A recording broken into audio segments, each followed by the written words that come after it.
Well, hello बच्चा लोग, welcome to Star Education to learn the all concepts of science. Myself Brijesh Dubey and today we are studying NCERT syllabus from class 10 chapter number 1 chemistry, that is chemical reaction and equation. So dear बच्चा लोग, ये इस chapter का second lecture है. First lecture already upload हो चुका है. अगर किसी ने नहीं देखा है तो यहाँ ऊपर दिए आई बटन पर क्लिक करके आप वो लेक्चर देख सकते हैं. वाई उसको देखना है बच्चा लोग? बिकॉज क्योंकि वहां पर बेस है इसका. ठीक है, अगर आप वो लेक्चर देखेंगे तो ये इस चैप्टर का आप पूरा कॉन्सेप्ट समझ पाएंगे. ठीक है, तो चलिए हम देखते हैं कि आज इस लेक्चर के अंदर में हम क्या स्टडी करने वाले हैं बच्चा लोग. तो इस लेक्चर में हम आगे बढ़े तो जैसा कि हम सभी हमारे लेक्चर्स में करते हैं, प्रीवियस लेक्चर में यानी फर्स्ट लेक्चर में हमने क्या स्टडी किया उसको देख लेते हैं. तो प्रीवियस लेक्चर के अंदर में हमने देखा था कि केमिकल क्या होते हैं, वो केमिकल केमिस्ट्री में किस तरीके से इन्वॉल्व होते हैं, और उसके बाद में हमने देखा था केमिकल रिएक्शन देखी थी बच्चा लोग, कुछ केमिकल रिएक्शंस देखी थी. और उसके अबाउट हमने देखा था कि केमिकल रिएक्शन जब होती है तो क्या क्या चेंजेस होते हैं, वो सारे चेंजेस देखे थे. और वहां पर उन सभी के हमने एग्जांपल्स बहुत ही अच्छी तरीके से स्टडी किए थे. सो डियर बच्चा लोग, चलिए हम आगे चलते हैं. अगर चैनल पर नए हैं तो चैनल को सब्सक्राइब करके बेल आइकन जरूर दबा दें ताकि आपको नोटिफिकेशन आती रहे और आप अच्छे से स्टडी कर पाए. डियर बच्चा लोग, यहाँ पर स्टडी करने का सबसे बड़ा बेनिफिट ये है डियर बच्चा लोग कि आप यहाँ से अपनी खुद की नोट्स प्रिपेयर कर सकते हैं. यस डियर बच्चा लोग, यहाँ पर हम स्टडी ही इस तरीके से करते हैं. मैं यहाँ पर इस तरीके से स्टडी करवाता हूँ आप कि आप अपनी खुद की नोट्स बना सकते हैं और लिख भी सकते हैं. चलिए तो हम आगे बढ़ते हैं, देखते हैं कि इस लेक्चर के अंदर में हम क्या स्टडी करने वाले हैं. तो डियर बच्चा लोग, केमिकल इक्वेशन से स्टार्ट करते हैं हम. ठीक है, केमिकल इक्वेशन क्या होती है उसकी पहले डेफिनेशन देख लेते हैं. So, a representation of a chemical reaction using symbols. भाई किसका यूज कर रहे हैं देखना है यहाँ पर. देखिए, using symbols of the elements to indicate the amount of substance. किसका अमाउंट भाई? सब्सटेंस का amount usually in moles of each reactant and products. देखिए, तो केमिकल इक्वेशन क्या होती है? केमिकल इक्वेशन वो होती है जिसके अंदर में हम देखते होते हैं केमिकल रिएक्शन हो रही है और वो केमिकल रिएक्शन को हम सिंबॉलिक फॉर्म में लिखते हैं. मेनली जो वहां पर रिएक्टेंट्स होते हैं और प्रोडक्ट होती है तो उन रिएक्टेंट एंड प्रोडक्ट्स को हम सिंबल के फॉर्म में लिखते हैं. एंड उसके आगे या पीछे हम दिखाते हैं कि वो उसके मोल्स कितने हैं, उन रिएक्शंस के मोल कितने हैं, वो हम उस तरीके से उसको रिप्रेजेंट करते हैं. ठीक है, तो चलिए यहाँ पर एग्जांपल के तौर पे लिया हुआ है, यहाँ पर रस्टिंग ऑफ आयरन का एग्जांपल लिया हुआ है हमने यहाँ पर. So that is 4Fe plus 3O2 plus twice H2O. It gives 2Fe2O3 into H2O. So dear बच्चा लोग, ये प्रीवियस लेक्चर के अंदर में भी हम देख चुके हैं कि ये जो यहाँ पर फॉर्मूला बन रहा है ये रस्ट का फॉर्मूला है. किसके रस्ट का भाई? तो आयरन के. कैसे पता चलेगा? बिकॉज यहाँ पर Fe है. Fe मीन्स फेरस होता है. फेरस उसका केमिकल नेम है, साइंटिफिक नेम कह सकते हैं. ठीक है, सो इसको हमने यहाँ पर सिंबॉलिक फॉर्म में रिप्रेजेंट किया हुआ है जैसे कि हमने अभी डेफिनेशन के अंदर में देखा. ठीक है, तो अब इसको ऐसे क्यों लिखना है भाई? ऐसे ही क्यों लिखना है? तो भाई अगर इसको हम वर्ड में लिखते हैं, ठीक है, तो वर्ड में लिखना बहुत ही लॉन्ग हो जाता है और समझना बहुत ही मुश्किल हो जाता है. वो कैसे?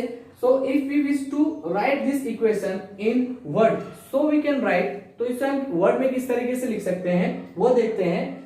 Iron reacting with oxygen and water present in atmosphere undergoes chemical transformation and get converted to ferric oxide. So देखिए बच्चा लोग, ये इसको हम इस तरीके से लिखे हैं कि अगर आयरन रिएक्ट कर रहा है किसके साथ में? ऑक्सीजन के साथ में और वाटर के साथ में जो एटमॉस्फेयर के अंदर में प्रेजेंट है. ठीक है, तो वो क्या कर रहा है? तो वो रिएक्शन कर रहा है और उसके अंदर से जो फॉर्मेशन हो रहा है वो फेरिक ऑक्साइड उसमें से फॉर्म हो रहा है.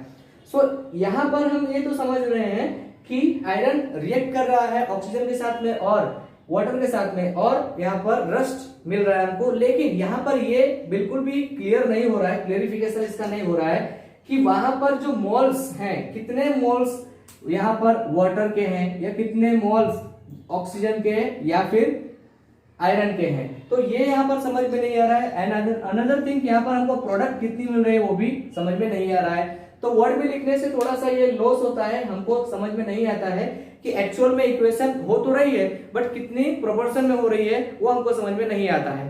तो इसके लिए उसको सिंबॉलिक फॉर्म में लिखना पड़ता है.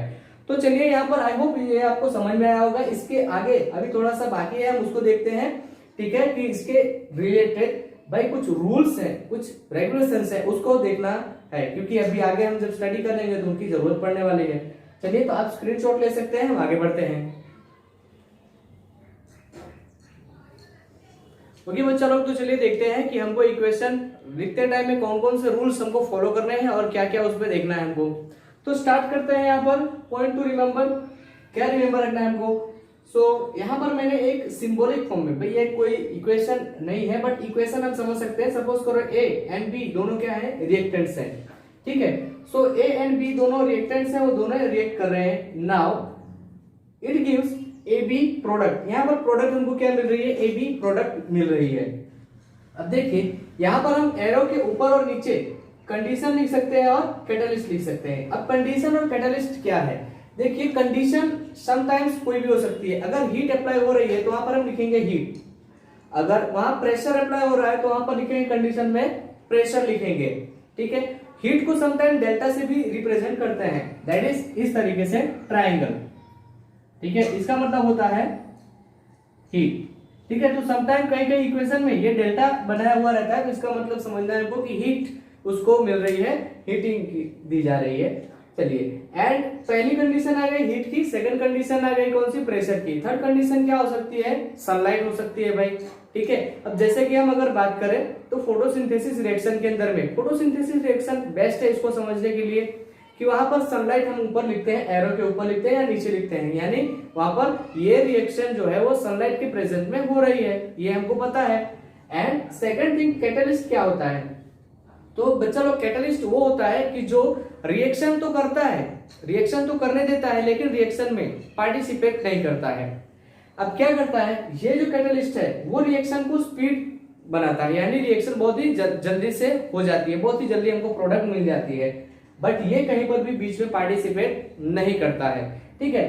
तो ये चीज हमको ध्यान में रखना है, अगर वहां पर कैटलिस्ट है तो कैटलिस्ट हमको लिखना है, अनिवार्य है, ठीक है। और अगर वहां पर कंडीशन कोई है तो कंडीशन भी लिखना है, ओके।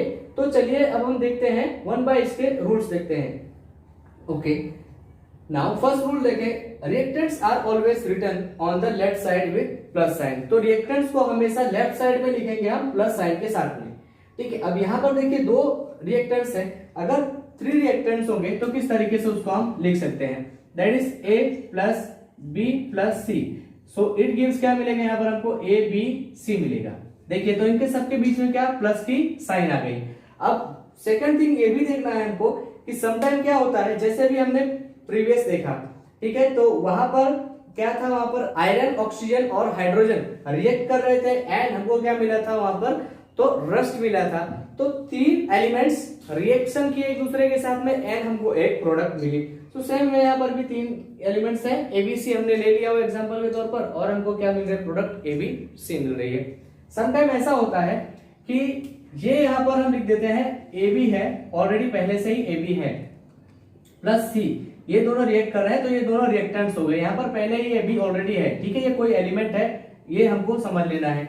नाउ इट गिव्स क्या होगा कि ये C इसके साथ में कंबाइंड होता है, किसके साथ में, A एंड C, और B क्या होता है, वो रिमूव हो जाता है। रिमूव हो जाएगा तो उसको भी हम पीछे यानी कि राइट हैंड साइड में उसको भी हम प्लस साइन के साथ में लिखेंगे, किस तरफ, तो जिस तरफ प्रोडक्ट है उस तरफ में भाई। तो ये यहाँ पर क्या होगा, रिएक्टेंट्स हो गए एंड ये क्या हो गए यहाँ पर, प्रोडक्ट। चलिए तो ये फर्स्ट रूल क्लियर हुआ। चलिए सेकंड रूल देखते हैं, products always written in right side. तो प्रोडक्ट्स हमेशा कहां लिखी जाएंगी, तो राइट साइड पर ही लिखी जाएंगी। जैसे कि रिएक्टेंट्स लेफ्ट साइड में लिखे जाएंगे प्लस साइन के साथ में, तो वैसे ही प्रोडक्ट राइट साइड पे लिखी जाएंगी। अगर वहां पर प्रोडक्ट एक से ज्यादा मिल रही है तो वहां पर भी प्लस साइन आएगी, ओके। थर्ड देखते हैं, between reactants and products lies the arrow sign, okay. तो ये भी देखना है कि रिएक्टेंट्स एंड प्रोडक्ट्स के बीच में एक साइन आएगी, एरो साइन आएगा, ठीक है। सो ये भी रिमेंबर रखना है कि इन दोनों के बीच में हमेशा एक एरो की साइन आएगी, ओके। आगे बढ़ते हैं, arrow head points toward the direction of reaction. भाई जो एरो है, एरो का जो हेड है, इसका जो पॉइंट है, ये हमेशा किस साइड होगा, तो प्रोडक्ट की साइड में ही होगा। ठीक है, जब भी अगर सिंगुलर है तो अभी इसके हम एरो के टाइप्स भी देखते हैं। ठीक है, किस डायरेक्शन में होगा, तो ऑलवेज प्रोडक्ट की डायरेक्शन में होगा। इसका मतलब क्या हुआ, इसका मतलब ये हुआ कि जिस डायरेक्शन में रिएक्शन हो रही है उस डायरेक्शन में उसका एरो होगा, यानी कि ये एरो इंडिकेट करता है कि भाई इस डायरेक्शन में रिएक्शन हो रही है। ठीक है, तो ये पॉइंट हुआ। नाउ लास्ट देखते हैं, also right condition and catalyst if required. अगर जहां जरूरी है वहां कंडीशन और कैटलिस्ट भी हमको लिखना है। जैसे कि मैंने अभी स्टार्टिंग में ही बताया कि आपको कंडीशन और कैटलिस्ट भी लिखना पड़ेगा। अगर आप नहीं लिखते हैं तो आपकी जो वो इक्वेशन होती है वो पूरी की पूरी रॉन्ग हो जाएगी। ठीक है, चलिए अब देखते हैं कि इसमें जो एरोज यूज होते हैं वो एरोज के टाइप्स कितने हैं। ठीक है, तो मेनली यहाँ पर 3 टाइप्स है, types of arrow used in chemical equation. Now first type देखते हैं, ये जो एरो है इस एरो को क्या कहते हैं, द फॉरवर्ड एरो। इसको क्या कहेंगे हम, फॉरवर्ड एरो।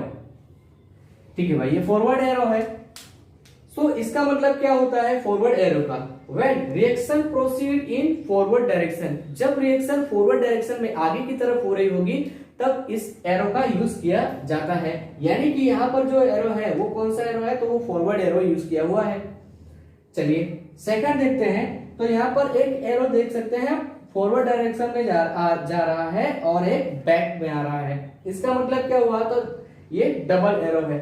इस डबल एरो का मतलब क्या हो गया, व्हेन रिएक्शन इज रिवर्सिबल, कब, जब रिएक्शन रिवर्सिबल होगी, means same products can be used to get the reactant back, यानी कि सेम प्रोडक्ट यूज हो सकती है उस रिएक्टेंट को बैक पाने के लिए, तब इस एरो का यूज किया जाता है।